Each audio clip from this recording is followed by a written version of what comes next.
एक चारुदत्त की कहानी सुनकर के क्या क्या फंसाया अपने ने, परायों नहीं।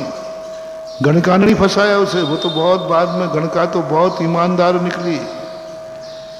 सबसे ज्यादा फंसाने वाली थी उसकी माँ। माँ ने फंसाया। बेटा जानते ही नहीं कि माँ हमारा बुरा क्यों करेगी। और माँ ने मिलकर के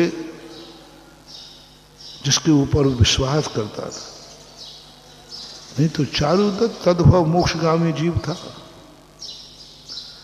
तद्भव मोक्षगामी जीव था चारुदत्त। जन्म जन्म का बैरागी था चारुदत्त। इतना बैरागी कि उसे दुनिया से कोई मतलब ही नहीं था। उसको इस मार्ग से मां भ्रष्ट कर सकी, किसी दुश्मन ने नहीं। किसी पापन ने उसे भ्रष्ट नहीं किया, किसी पापी ने भ्रष्ट नहीं किया। उसको भ्रष्ट करने में हाथ किसका था? मां का, मां के भाई मामा का। ऐसा षड्यंत्र रचा कि उसकी जो हालत हुई सबको मालूम है। चारुदत्त के जो व्यसन था, तुम कह रहे हो कि गणका के कारण उसका नाश हुआ। नाश करने में उसके कारण मां बनी। वो मां समझता रहा, वो ये नहीं समझ पाया मां के पीछे भी स्त्री छुपी हुई है। मां जरूर है तेरे लिए, लेकिन उसकी मूल स्वरूप क्या है? स्त्री का स्वरूप है। वो अपना स्वभाव कभी नहीं छोड़ सकती। षड्यंत्र में रच गया, ऐसा षड्यंत्र रचा। शास्त्रों में जितने उदाहरण पढ़े, हमने किसी पिता के षड्यंत्र में कोई फंसा है ऐसा कोई उदाहरण नहीं देखा। स्त्रियों के षड्यंत्र में फंसे हैं ऐसे कई उदाहरण। पिता ने बेटे को षड्यंत्र किया, उस षड्यंत्र में वो फंस गया, उदाहरण नहीं मिला। हो सकता है, मैं क्लीन चिट नहीं दे रहा हूं, लेकिन उदाहरण देखने नहीं आए। लेकिन स्त्रियों के चक्कर में जो फंसे हैं, चारुदत्त, जम्मू स्वामी की मां, सेठ सुकौशल की मां। सेठ सुकौशल की मां ने अपने बेटे को बचाने के लिए कितना षड्यंत्र रचा था। कितना षड्यंत्र, कितना सीमा की हद होती है। मां थी वो, पिता नहीं थे। तो ये नेचर नहीं समझ पाते लोग।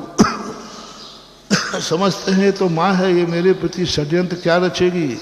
नहीं महानुभाव, समझो राग भी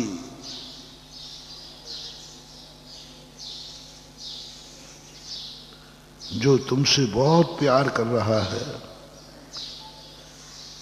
मत समझना कि ये तुम्हारा हितैषी है। तुरंत समझ जाओ कि ये कहीं मेरे प्रति षड्यंत्र है।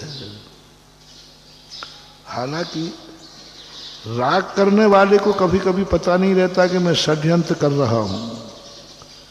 ये तीन उदाहरण तो षड्यंत्रकारी थे। अयोध्या का नाश करने वाले राम के जीवन में क्या थी? कैकेयी मां, स्त्री थी। आज पूरे राम की जिंदगी में जो कुछ भी नाश किया, एक स्त्री ने किया, जिसे वो मां मानता था। तो कई बार तो ऐसा है कि स्त्रियां बुद्धिपूर्वक मालूम है कि इसको फंसाना है, और कई रागियों को पता नहीं रहता कि मैं फंसाने के लिए कर रहा हूं। लेकिन आगम से पूछो तो जहां जहां राग है वहीं वहीं आग है।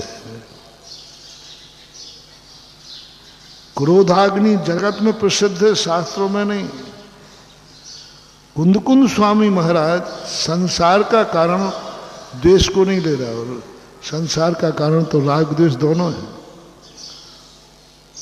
लेकिन द्वेष को नहीं कहा। रत्तो बंदधिकम मुंचदि जीवो विराग संपूर्ण ऐसो जड़ों विदेशो तम्मा कम्मेशु मार। राग के लिए कहा, द्वेष के लिए नहीं। बीतरागी कहा है, देश देश बीत देशी नहीं कहा।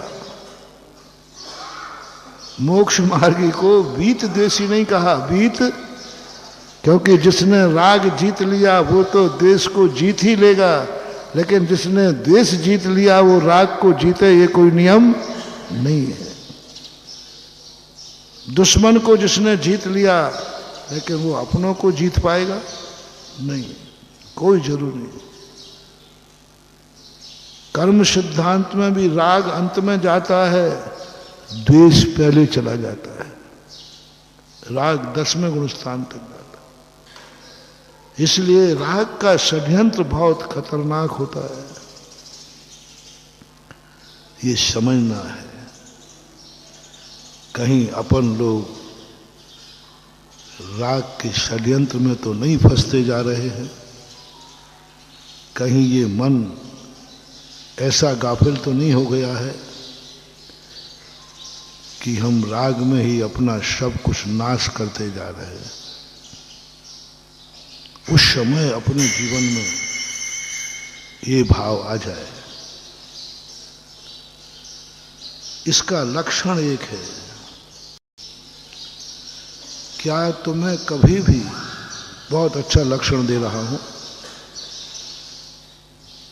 विनाश का लक्षण, क्या कभी तुम्हें अपनों से बड़े और पूज्य पुरुषों से अपनी इच्छा पूरी कराने का भाव तो नहीं आ रहा है? कहीं तुम्हारे मन में ये भाव तो नहीं आ रहा है कि ये मेरे अनुकूल चले? कौन? रिपीट कर रहा हूं, मोटिवेशन। जो तुम्हारी दृष्टि में तुम्हारे गार्जियन हैं, तुमसे बड़े हैं, तुम्हारे संरक्षक हैं, तुम्हारे हितैषी हैं, इनके प्रति तुम्हारी दो भावनाएं, बहुत छोटा सा मोटिवेशन है। क्या तुम्हारा कभी ये भाव आया कि ये महापुरुष हैं, मेरी इच्छा पूरी करने, मेरे काम के हैं, मेरी इच्छा पूरी कर रहे हैं? यदि आ गया हो, समझ लेना तुम्हारा विनाश शुरू हो गया। जय हिंद दोस्तों, अगर आपको मेरी वीडियो अच्छी लगती है तो प्लीज़ मेरे चैनल को लाइक, शेयर, सब्सक्राइब करिए और इसी तरह से अपना प्यार देते रहिए। धन्यवाद।